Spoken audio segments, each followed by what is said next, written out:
नमस्कार, मैं Abhimanyu Jindal crime petrol Dastak में आप सभी का स्वागत करता हूं। आज जो केस मैं आप लोगों के सामने रखने जा रहा हूं, ये एक ऐसे अपराध के बारे में है जो हर घर में 24 घंटे अपनी दस्तक दे रहा होता है। वो क्रिमिनल इतना शातिर है कि हमारे आसपास ना होते हुए भी वो हमें एक ऐसी चोट पहुंचाने की फिराक में है कि अगर आप सतर्क नहीं हैं तो आपको इसकी बहुत भारी कीमत चुकानी पड़ सकती है।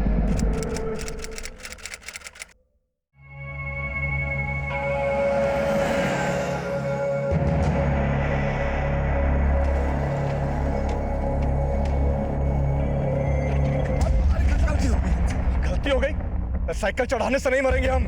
अरे ये दूध का डिब्बा लो और मारो हमारे सर पर, मर जाएंगे। हम काहे मारेंगे? काहे मारेंगे?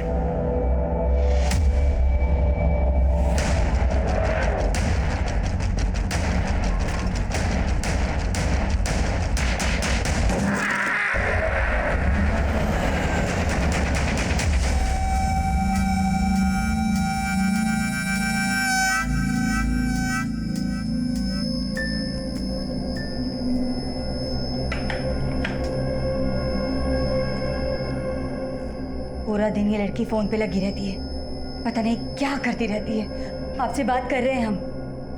सिग्नल नहीं आ रहा है सुबह से। टीवी पे नहीं, जरा बेटी पे ध्यान देंगे।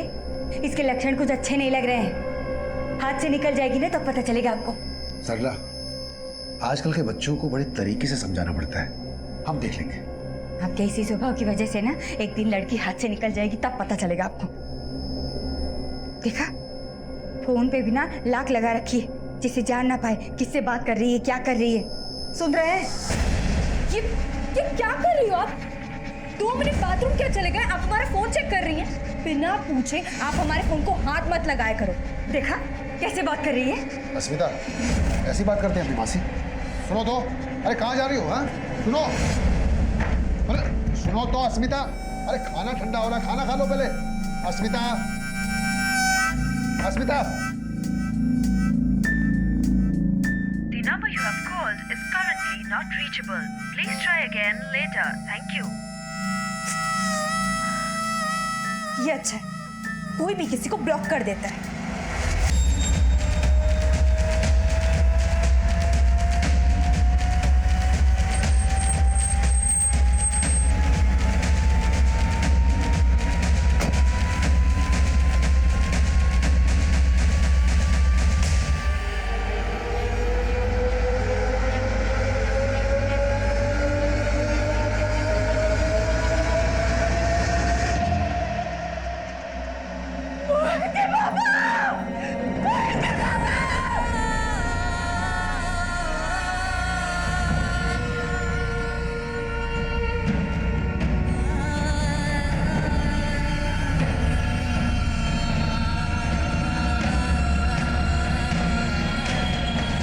एक राहगीर ने कन्हैया जी की बॉडी को लखनऊ हाईवे के बाईपास रोड पे देखा और हमें इत्तला कर दी।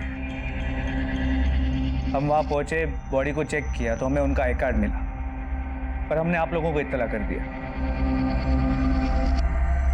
कुछ बता के गए थे कि वो कहाँ गए? हमको तो कुछ नहीं मालूम, हम तो बस कल रात को ही देखे थे उन्हें।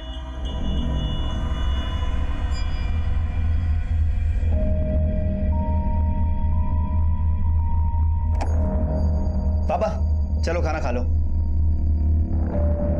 पापा मम्मी बुला रही, चलो खाना खा लो। अरे सुन रहे हैं आप? मम्मी बुला रही, खाना। बहरे नहीं हो गए, सुन रहे हैं? अब क्या खाना खाना? एक दिन खाना नहीं खाएंगे तो मर जाएंगे का? अरे पापा गुस्सा क्यों हो रहे हैं? मम्मी पगला गए हैं।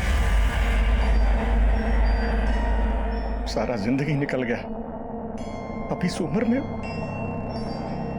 अब क्या हमारी छाती पे खड़े रहोगे?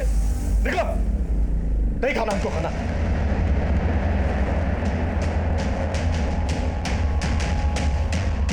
पहले खुद ही बोले थे कि इंजीनियरिंग का एग्जाम दे दो, और जब हम पास हो गए, एडमिशन में 4 लाख लग रहे हैं। अरे नहीं पढ़ाना तो सीधे बोल देना, गुस्सा क्यों कर रहे हैं? कोई और बात होगी, ठहरो हम बात करते हैं। अरे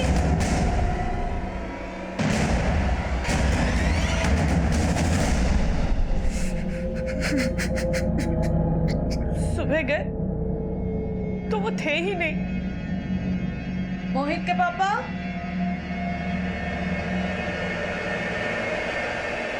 मोहित के पापा? तो सोच रहे थे कि पापा मॉर्निंग वॉक पे गए होंगे, लेकिन देखने से ये मामला एक्सीडेंट का लगता है, लेकिन ये भी हो सकता है कि इसमें एंगल मर्डर का मर्डर? हो सकता है कि मर्डर को एक्सीडेंट की शक्ल देने की कोशिश की गई हो। आप लोग को किसी पे कोई शक, या आपका या कन्हैया जी का किसी के साथ कोई झगड़ा या कोई अनबन? नहीं सर, हमारे पापा का हर कोई सम्मान करता था, उनका किसी के साथ कोई झगड़ा नहीं था। फिर भी हमें जांच तो पूरी करनी होगी। फिलहाल आप लोग जा सकते हैं। बॉडी की पोस्टमार्टम हो जाने के बाद बॉडी को आपको हैंडओवर कर दिया जाएगा।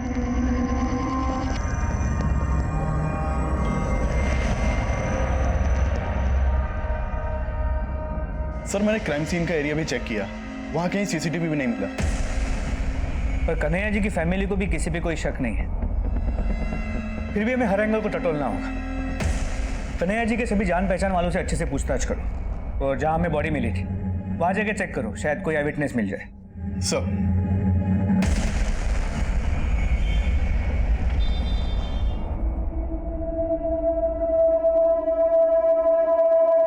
अरे वाह, पहले तो कभी मिस कॉल भी नहीं दिया करती थी, और आज इतने कॉल कर रही हो हमें, और यहाँ मिलने के लिए भी बुला लिया। बात क्या है? सिम पे एक्टिवेट कर दिया गया था। ऐसे कैसे एक्टिवेट हो सकता है? मैंने तो कुछ किया ही नहीं था। How is it possible? What happened? Is everything okay?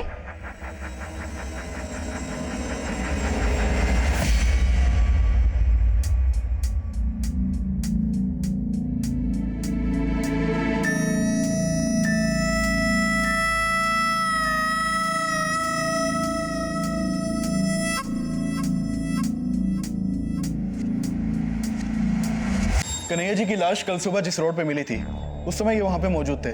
Sir इन्होंने वो एक्सीडेंट देखा था। बताइए, क्या देखा आपने? साहब, हम दूध बेचने का काम करते हैं। कल जब हम उस सड़क से दूध बेचने के लिए जा रहे थे तो वो आदमी हमारे साइकिल से भी टकरा गया था। अरे गलती हो गई हमसे। गलती हो गई? साइकिल चढ़ाने से नहीं मरेंगे हम। अरे ये दूध का डिब्बा लो और मारो हमारे सर पर, मर जाएंगे। हम काहे मारेंगे? काहे मारेंगे?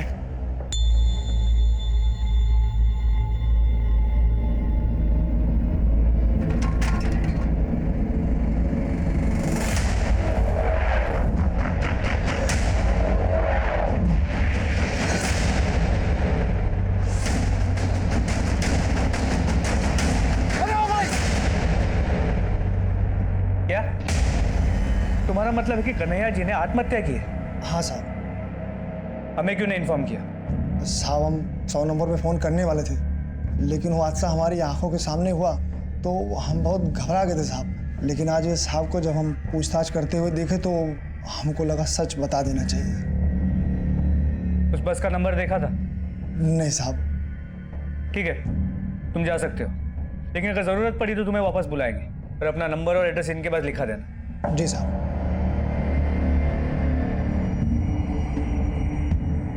कहाँ गई थी? कुछ काम से गई थी। अस्मिता, माना कि हम पढ़े लिखे नहीं है, लेकिन इतने बेवकूफ भी नहीं है। पूरा दिन फोन से चिपकी रहती हो। क्या तुम्हारा फोन तुम्हारे परिवार से ज्यादा जरूरी है? एक दिन फोन बंद करके देखो, इस फोन की दुनिया के बाहर भी एक दुनिया है जो असली दुनिया है। आपको क्या पता कि इस फोन से क्या क्या नहीं किया जा सकता। एक फोन से हम पूरी बिजनेस चला सकते हैं। बिजनेस? इस फोन से कौन सा बिजनेस होगा? छोड़ो, आपको समझ में नहीं है। हमें सब समझ में आता है। कोई बिजनेस नहीं चल रहा है, लौंडाबाजी चल रही है ना बेशरम। इससे आगे तो आपकी सोच जाती ही नहीं, इसलिए आपको जो सोचना है सोचो, पर अब हम नहीं रुकने वाले। बस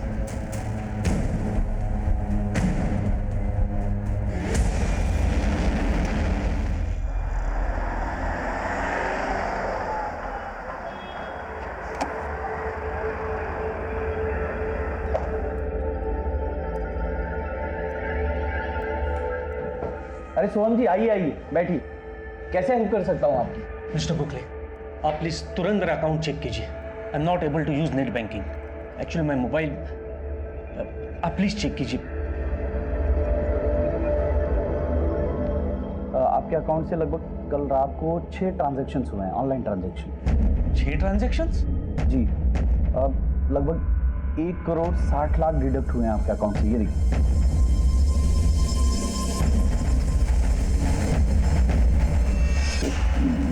मिस्टर गोखले, पर मैंने तो ऐसे कोई ट्रांजैक्शंस नहीं किए। ये कैसे हो सकता है? क्योंकि मोबाइल तो आपके पास है ना, वहाँ पे बिना OTP का कोई भी ट्रांजैक्शन करना इम्पॉसिबल है। पर मेरा मोबाइल तो रात को 11:15 बजे से ही डीएक्टिवेट हुआ था। लेकिन ट्रांजैक्शन तो उसके 1 घंटे बाद से की गई है सर। ऐसे कैसे हो सकता है मिस्टर गोखले?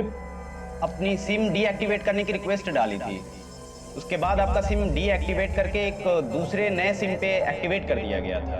इट मीन्स मेरा सिम स्वैप ही हुआ है और वो ओटीपी उसे मिला है जिसने मेरा सिम स्वैप किया था।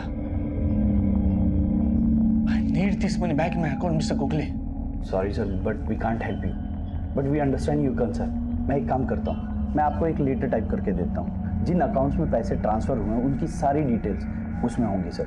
आप उसे लेकर जाइए साइबर सिक्योरिटी सेल में और वहाँ पे अपना कंप्लेंट फाइल करवाइए। और तब तक मैं मेरे बैंक के साइबर सिक्योरिटी सेल से बात करता हूँ।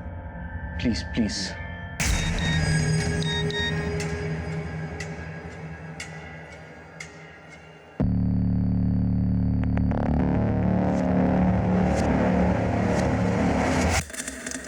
गुड न्यूज़, समझ लो अब पैसे तुम्हारे अकाउंट में आ गए, बट मेरी फीस देना मत भूलना।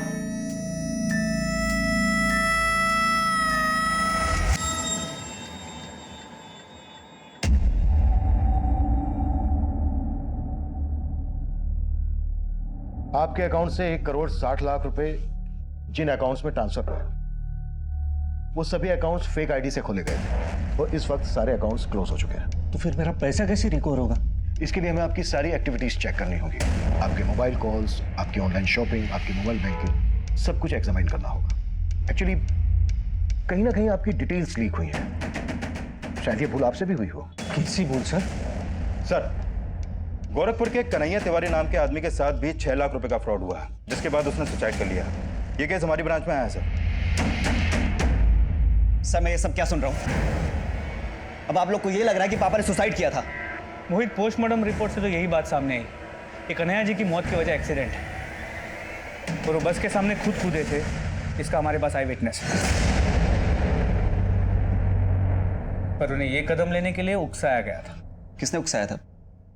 मोहित, ये देखो, इस शॉपिंग पोर्टल के जरिए कन्हैया जी को ठगा गया। हमने कन्हैया जी के बैंक अकाउंट को चेक किया तो पता चला उन्होंने डील अपील के वेब पेज पे अपना CVV नंबर और OTP नंबर शेयर किया। अरे मोहित देख, डील अपील पे कितनी सस्ती ऑफर चल रही है। अरे कुछ मंगाना है तुझे?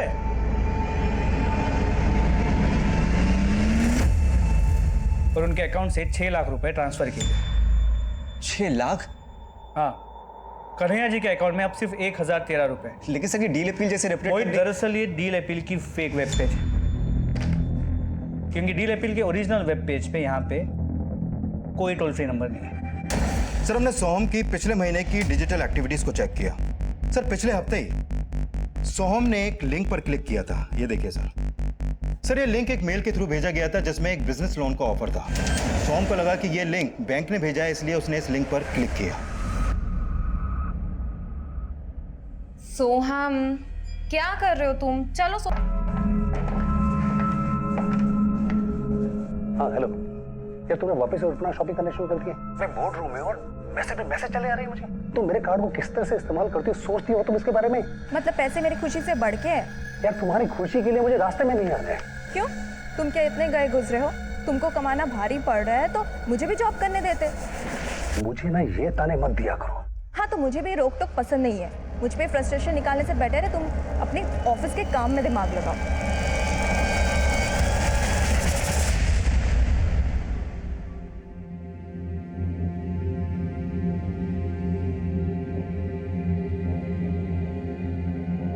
क्या हुआ मम्मी? अब खाना क्यों नहीं खा रही हैं? चलिए आप खाना खाइए।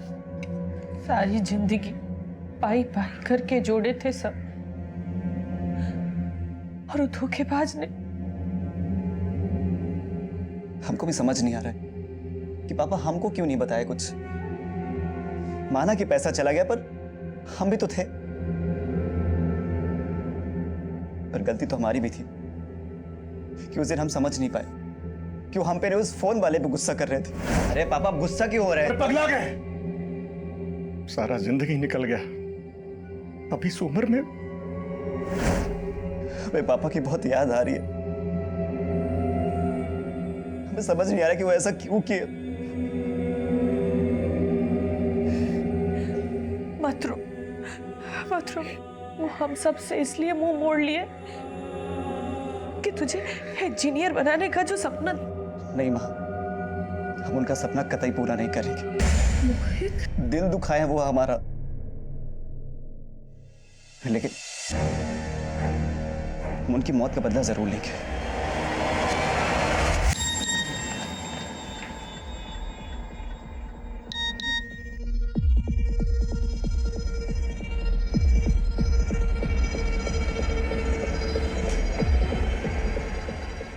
लाख, 3 लाख, फिर 2 लाख।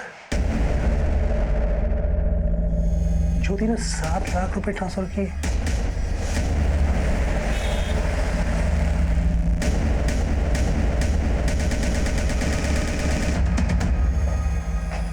तो तुम्हारा फोन अगर स्विच ऑफ ही रहता है ना तो तुम फेंक क्यों नहीं देती तुम इसे? फोन की बैटरी खत्म भी तो हो सकती है। अरे खत्म तो बहुत कुछ हो रहा है। मेरा बैंक बैलेंस खत्म हो गया। 7 लाख रुपए तुमने कहां पर ट्रांसफर किए आज? कौन से 7 लाख? मैंने कोई 7 लाख नहीं निकाले। और ये चिल्लाओ मत। मैं चिल्ला रहा हूं? है ये तुम्हें मैसेज दिखाओ? ये देखो 2 लाख रुपए तुमने ट्रांसफर किए, फिर तुमने 3 लाख रुपए ट्रांसफर किए। मैं गलत बोल रहा हूँ? बोलो। ये फिर 2 लाख रुपए तुमने ट्रांसफर किए। ये 7 लाख तुमने कहां ट्रांसफर किए आज? मैंने कहा ना, मैंने कोई 7 लाख नहीं निकाले।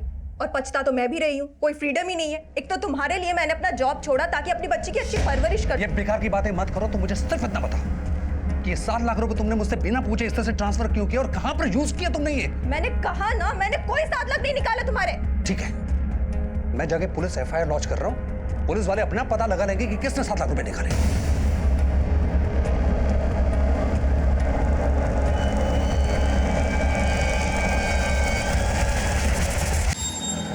बस भैया, मुझे इस पे कितना हो गया? सारे करवा के इसका भी पूरा दे रहे करवा देना। और जब हैं। एक मिनट सर, मुझे बड़े साहब से मिलना है। सर तो यहाँ पे नहीं है। और मोहित, हमने तुम्हें बताया था ना कि तुम्हारा केस अब सेंट्रल साइबर एजेंसी इन्वेस्टिगेट कर रही है। क्या इन्वेस्टिगेट कर रही है सर? हमारे पापा ने किसकी वजह से सुसाइड किया, कुछ पता चला? मोहित, इस बात का पता करना इतना आसान नहीं है, लेकिन इतना पता चला है कि तुम्हारे पापा ने जब उन्हें कॉल किया था तो 2-3 बार वो नंबर उड़ीसा के हिंडोना में एक्टिव था। हिंडोना? हाँ, इंडिया में ज्यादातर ऑनलाइन फ्रॉड वहीं से होते हैं। और हिंडोना कोई छोटा शहर नहीं है, लाखों की आबादी है वहाँ पे। अब हिंडोना के किस आदमी ने तुम्हारे पापा के साथ ऑनलाइन फ्रॉड किया, ये पता करना इतना आसान नहीं होगा, लेकिन हमारी कोशिश जारी है।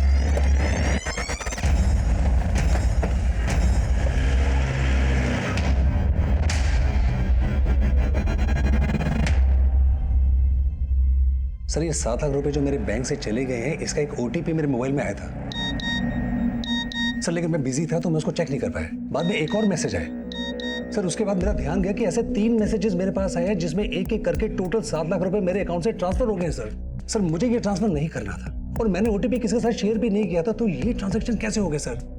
धीरज, ये 7 लाख रुपए 3 ट्रांजैक्शन में किसी नीतीश शर्मा के अकाउंट में ट्रांसफर हुए हैं। क्या आप इस अकाउंट होल्डर को जानते हैं? नहीं सर, हो सकता है मेरी वाइफ जानती हो, या हो सकता है मेरी वाइफ ने नाम बदल के दूसरा अकाउंट खुलवा लिया हो। सर, एक्चुअली क्या है कि मेरी वाइफ को पैसे उड़ाने की आदत है। हो सकता है पैसे की। धीरज, आप श्योर हैं कि इस फ्रॉड में आपकी वाइफ इन्वॉल्व हो सकती है?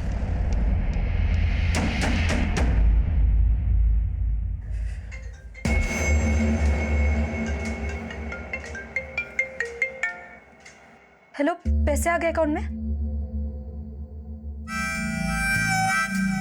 हाँ ठीक है, मैं आती हूँ। मुझे क्राइम ब्रांच से सर्टिफिकेट लेने की जरूरत नहीं है कि मैं इनोसेंट हूँ। पढ़ी लिखी हूँ, सही गलत समझती हूँ। मैंने किसी भी थर्ड पार्टी के साथ धीरज का कार्ड नंबर और अकाउंट डिटेल शेयर नहीं किया। हम आप पर शक नहीं कर रहे हैं, आपके हस्बैंड ने आप पर शक किया इसलिए आपसे पूछ रहे हैं। धीरज, अब तुम मुझे नीचा दिखाने के लिए ये सब करोगे? तुमने मुझे साफ बताया था कुछ, मैंने तुमसे पूछा था ना। अरे तुमको फिर मुझे जो लगा मैंने उनको बोला, खत्म।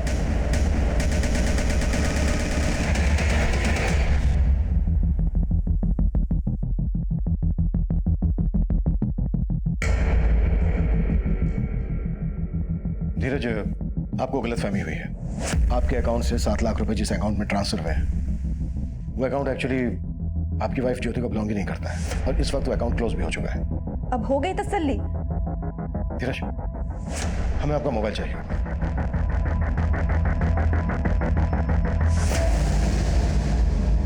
आप गेम्स भी डाउनलोड करते हैं? सर वो हमारी बेटी निया वो खेलती है।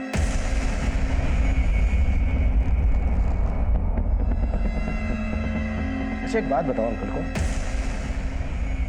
आप गेम्स खेलते हो? Very good. अच्छा आपको सबसे ज्यादा कौन सा गेम पसंद है? मूनबू। Thank you. धीरज, आपका ये फोन कुछ समय हमारे पास रहेगा विकास, इस फ्रॉड से पहले जितनी भी एप्लीकेशन धीरज के फोन में डाउनलोड हुई है सब चेक करो। आई फील कोई ना कोई ऐप इनकप्टेड जरूर होगा, तभी फ्रॉड करने वाले को ओटीपी नंबर मिला होगा। Okay sir. मम्मी, मम्मी हम उड़ीसा जा रहे हैं। उड़ीसा क्यों? माँ हमको पता चला है जितने भी फेक कॉल्स होते हैं ना सब उड़ीसा के पास हिंडोना से होते हैं। वहाँ जाके हम पापा के हत्यारों को पकड़ेंगे। क्या क्या बोल रहे हो मोहित? हाँ? वो लोग बहुत खतरनाक होते हैं, हाँ, हम तुम्हें नहीं जाने देंगे। मम्मी हमको कुछ नहीं होगा, पर जब तक हम पापा के हत्यारों को पकड़ नहीं लेते हमारे दिल को चैन नहीं पड़ेगा। पर बेटा हमको जाने दो। मोहित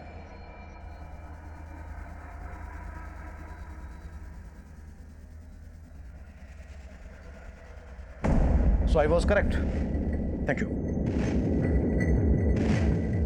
निया ने जो गेम डाउनलोड किया था उस गेम के ऐप ने धीरज के फोन को लिंक किया उस सर्वर से जहां से वायरस डाउनलोड हुआ था। फिर क्रिमिनल ने धीरज के फोन को बड़ी आसानी से हैक किया और अपने सिस्टम में एक्सेस कर लिया। और धीरज के फोन के मैसेजेस, कॉल्स, वीडियोस ये सब वो फ्रॉडस्टर्स अपने सर्वर पे देख सकता था, यहाँ तक कि उसकी बैंक की डिटेल्स भी। और चूंकि उस हैकर के पास धीरज के फोन का एक्सेस था तो जो ओटीपी धीरज के फोन पर आया वो भी उसने देख लिया और उसी ओटीपी के थ्रू उसने 7 लाख का अमाउंट अपने अकाउंट में ट्रांसफर कर लिया। मतलब इस मूम बूम गेम की एप्लीकेशन बनाई ही इस मकसद से गई है कि इसे डाउनलोड करने वाले के फोन की सारी इंफॉर्मेशन वो आसानी से हासिल कर सके, यहाँ तक कि ओटीपी मैसेजेस भी। लेकिन सर हैरानी की बात तो यह है कि ये प्ले स्टोर जहाँ से हम कोई भी गेम या एप्लीकेशन डाउनलोड कर सकते हैं, ये प्ले स्टोर किसी भी गेम या एप्लीकेशन को अपनी लिस्ट में तभी शामिल करता है जब उस गेम और एप्लीकेशन बनाने वाली कंपनी के पास उसका वैलिड लाइसेंस हो। लेकिन वो क्या फ्रॉड करने वाला है, क्या फ्रॉड करता है, ये उसके लाइसेंस पे तो लिखा होगा नहीं। I am very much sure उसके लाइसेंस की डिटेल्स भी फेक होंगी। सर लाइसेंस की डिटेल्स फेक हो सकती है, लेकिन जिस लैपटॉप से वो लाइसेंस भेजा गया उसका आईपी एड्रेस फेक नहीं हो सकता। सर हमने उस आईपी एड्रेस का पता लगा लिया जिसके थ्रू उस 7 लाख के अमाउंट को ट्रांसफर किया गया था। सर ये आईपी एड्रेस इंदौर का है, ऑनर है मैगी और उसका पूरा नाम है मगन सिंह। मिलवास, हम भी तो देखें कौन है वो शातिर जो सबको चूना लगा के खुद मलाई खा रहा है।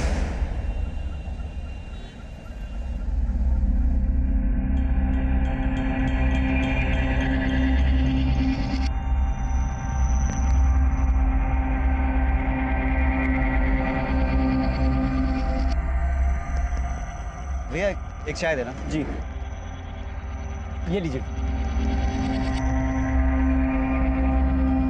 अच्छा भैया आपके इंडोली में ना नेटवर्क बहुत अच्छा है, ये सारे फ्रॉड यही से होते हैं ना? अब क्या बताएं भाई साहब, हमारा शहर ना इसी बात के लिए बदनाम है। और ये सारे फ्रॉड करता कौन है? इतना सब तो नहीं पता, लेकिन हिंट क्या है?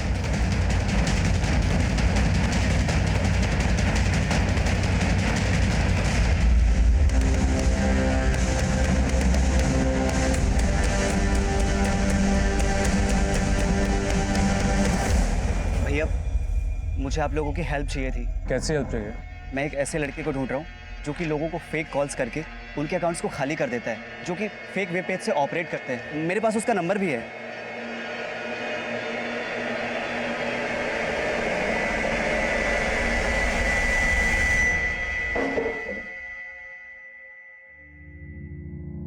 हाँ सर, मैंने ही धीरज के अकाउंट से पैसे निकाले थे।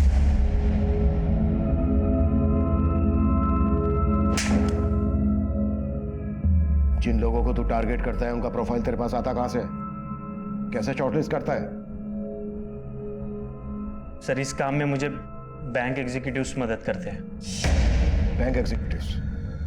मुझसे वो थोड़ा सा पैसा लेकर बैंक के हाई प्रोफाइल क्लाइंट्स की डिटेल्स मुझे दे देते हैं, जो ज़्यादातर ऑनलाइन ट्रांजैक्शन या फिर मोबाइल बैंकिंग यूज़ करते हो। तो आए दिन जो लोगों को फेक कॉल्स आते हैं यही लोग वो डेटा प्रोवाइड करते हैं? मोबाइल का मेथड तो बहुत पुराना हो चुका है सर। तो तेरा क्या तरीका है वो बोल, जल्दी, टाइम नहीं है मेरे पास। मैं पॉपुलर ऐप्स के फेक वर्जन बना देता हूँ और जिस साइट से ये डाउनलोड किए जाते हैं उस साइट पे अपलोड कर देता हूँ और उसकी लिंक जो मुझे लोगों की डिटेल्स मेरे फ्रेंड एग्जीक्यूटिव देते हैं ना, उनको मैं मेल कर देता हूँ। आजकल मेल के लिंक पर बहुत कम लोग क्लिक कर देते हैं, तो इसीलिए कुछ टाइम से मैंने मैसेजेस के थ्रू लिंक भेजना शुरू कर दिया। तो जैसे ही वो तेरे लिंक पर क्लिक करके फेक एप्लीकेशन डाउनलोड करते हैं, तेरा शिकार हो जाते हैं। लेकिन तू ऐसा क्या करता है कि उन्हें फेक और ओरिजिनल ऐप में फर्क नजर नहीं आता? और सभी को इतनी अकल थोड़ी ना है कि उनको ये पता हो कि असली ऐप 15 या 20 MB से 1000 MB का स्पेस लेती है और वही मेरी फेक ऐप 2 या 4 MB से भी ज़्यादा नहीं होती। लोगों को लगता है उनका डेटा सेव हो रहा है, इसलिए वो मेरा फेक एप्लीकेशन डाउनलोड करते हैं। और जैसे ही वो तेरी फेक एप्लीकेशन डाउनलोड करते हैं, उनके debit card, credit card, mobile phone, net banking, ये सब डेटा तेरे पास आ जाता है। तो अपनी फेक एप्लीकेशन के जरिए उनके डिवाइस को एक्सेस करके उसकी सारी डिटेल ले लेता है। सिर्फ एप्लीकेशंस की लिंक ही नहीं सर, शॉपिंग डिस्काउंट के ऑफर्स और कुछ लोगों को लुभाने के लिए तो पॉर्न वीडियोस के भी लिंक काम कर जाते हैं। और जैसे ही वो इन सब चीज़ों के लिंक को क्लिक करते हैं, वायरस उनके डिवाइस को हैक कर लेता है और उनके डिवाइस की सारी डिटेल्स तेरे पास आ जाती है, राइट? ये भी तब तक नहीं होता सर जब तक वो लोग मोबाइल कंटेंट को मेरे ऐप के लिंक के साथ मर्ज करने के लिए अलाउ नहीं करते। आपने देखा होगा सर, ऐप डाउनलोड करते ही एक ऑप्शन पूछता है, allow access to your mobile content, messages, videos. बहुत सारे लोग तो इस मैसेज को देखते भी नहीं है, उनको ऐप डाउनलोड करना होता है, वो अलाउ पे क्लिक कर देते हैं, बस उनके मोबाइल डेटा का एक्सेस मुझे मिल जाता है। और इस तरह से OTP तेरे पास आ जाता है। स्वयं भंडारे का 1 करोड़ 60 लाख रुपए भी तूने इसी तरह से गायब किया ना, और डील अपील का फेक पोर्टल भी तूने बनाया ना। तुझे पता है तेरे फ्रॉड की वजह से कमिश्नर नाम के एक आदमी ने सुसाइड कर लिया? नहीं सर, डील अपील का कोई फेक पोर्टल मैंने नहीं बनाया। झूठ बोल रहा है? हाँ नहीं, हाँ पर सोहम भंडारे के 1.5 करोड़ मैंने ही गायब किए।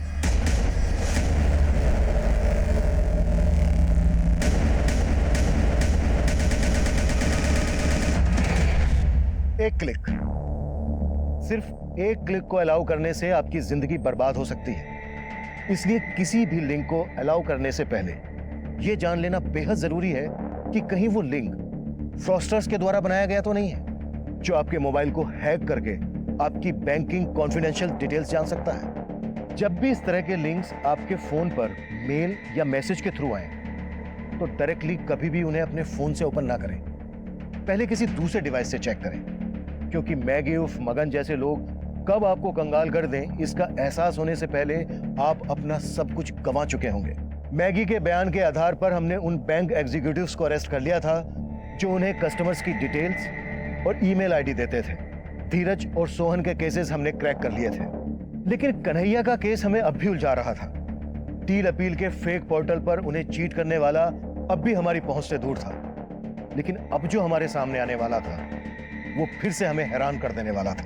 सब मोहित का फोन 3 दिन से नहीं लग रहा है, हमको बहुत फिक्र हो रहा है साहब। मोहित कहाँ गया? सर वो उड़ीसा के हिंडोना में कहीं गया है साहब। मोहित की कोई तस्वीर है आपके पास? हाँ सब लाए हैं। क्या दो, हिंडोना पुलिस को अभी के अभी अलर्ट कर दो और मोहित की तस्वीर वहां भेज दो। ये सब और सेंट्रल साइबर एजेंसी को भी इन्फॉर्म कर दो। ठीक है सर।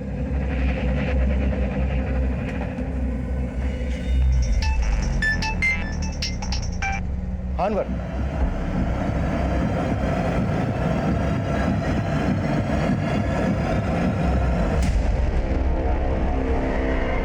कहाँ गई थी? कब से फोन लगा रहे हैं, उठा नहीं रही है। ये क्या बदतमीजी है? अस्मिता, कपड़े बदल के बाहर आ, बात करनी है तुझसे।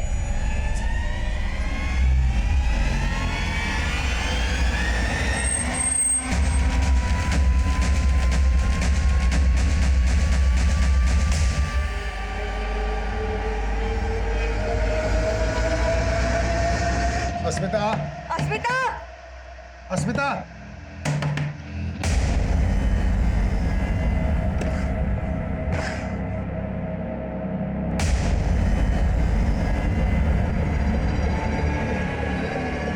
अस्मिता, अस्मिता। सर, हिंडोना में मोहित कहाँ है, इसका कोई लीड नहीं मिल पा रहा है। एक बात मेरी समझ में नहीं आ रही है, मोहित को उस आदमी के बारे में कैसे पता चला जिसने कन्हैया के साथ फ्रॉड किया था? सर, इस तरह के ऑनलाइन फ्रॉड के कई केस हिंडोना में भी हुए हैं, इसलिए गोरखपुर पुलिस ने इसके बारे में मोहित को भी बताया था।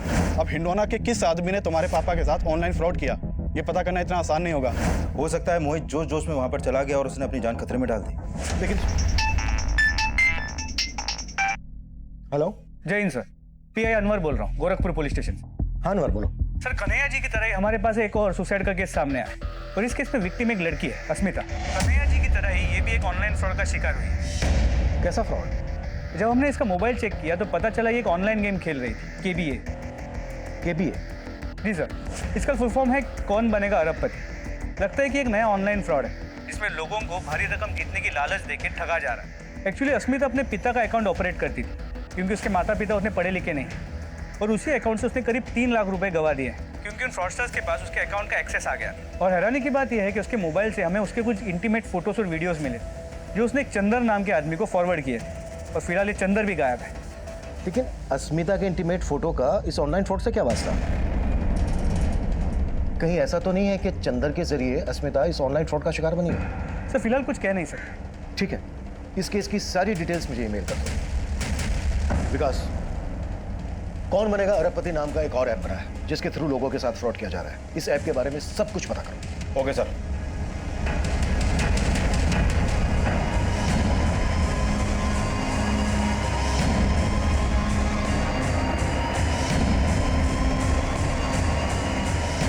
सर, पूरे यूपी और बिहार में करीब 10,000 लोग इस केबीए फ्रॉड के शिकार हुए हैं। ये केबीए वाले फ्रॉड करते कैसे?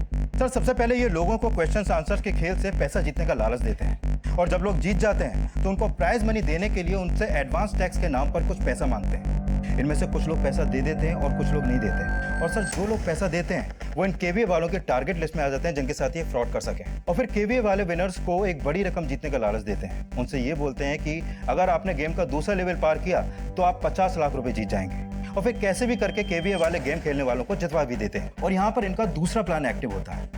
केबीए डिपार्टमेंट का एक आदमी इनकम टैक्स ऑफिसर बनकर विनर से बात करता है और उनसे ये बोलता है, आपने प्राइज की इतनी बड़ी रकम जीती है, आपको इसका टैक्स भरना होगा। और अब केबीए खेलने वाले को बड़ी रकम जीतने के बाद लगता है कि ये सब लीगल है क्योंकि उससे टैक्स पे करने के लिए कहा जा रहा है। Right sir. और जब इस बात को लेकर विनर्स केबीए वालों से बात करता है तो केबीए वाले उसे इनकम टैक्स से बचने के लिए ये सॉल्यूशन देते हैं कि उनको पुराना सिम डिस्ट्रॉय करना होगा, और फिर केबीए वाले विनर्स से उस डिस्ट्रॉय सिम का फोटो मंगवाते हैं, ये कहकर कि उनको भी विश्वास हो जाए कि विनर्स ने वाकई में उस सिम को डिस्ट्रॉय कर दिया है। और फिर ये लोग विनर्स के अकाउंट में पैसा भेजने का झांसा देते हैं, और जैसे ही विनर्स डिस्ट्रॉय सिम का फोटो क्लिक करके केबीए वालों को भेज देते हैं, यहाँ पर इनका तीसरा प्लान एक्टिव हो जाता है। सर, इस तीसरे प्लान के अकॉर्डिंग जैसे ही केबीए वालों को उस डिस्ट्रॉय सिम का फोटो मिलता है, वो एडिटिंग के द्वारा उस सिम का 20 डिजिट का यूनिक नंबर पता कर लेते हैं, और ये लोग उसी नंबर के थ्रू पुराने सिम को डीएक्टिवेट करा के उसी नंबर का नया सिम एक्टिवेट करते हैं जिस पर ओटीपी आता है, और उसी ओटीपी के थ्रू ये लोगों का पूरा बैंक अकाउंट खाली कर देते हैं। और ये केबीए वाले ऑपरेट कहां से करते हैं? हिंडोना से। हिंडोना। कन्हैया का बेटा मोहित भी हिंडोना गया था। हिंडोना की लोकल टीम को अलर्ट करो, किसी भी हालत में ये बदमाश बचने नहीं चाहिए। Right sir. सर, केबीए के फ्रॉड के बारे में हमने बैंक वालों को पहले ही अलर्ट कर दिया था। सर, गांव का एक आदमी है रामदीन, हमने उसके बैंक अकाउंट में कुछ अनयूजुअल फंड्स ट्रांसफर देखे हैं जो कभी भी ऑनलाइन ट्रांजैक्शन नहीं करता है। इस केबीए से जितनी भी ट्रांजैक्शन की गई हैं सबका ट्रायल चेक करो। जिन जिन अकाउंट्स में पैसा गया है या तो उन अकाउंट्स को क्लोज करने की कोशिश की जाएगी या उनसे पैसा निकालने की कोशिश की जाएगी, और हमें क्रिमिनल्स को ऐसा करते हुए पकड़ना है। शायद इस फ्रॉड की वजह से पहले कन्हैया ने और अब अस्मिता ने अपनी जान गंवाई है।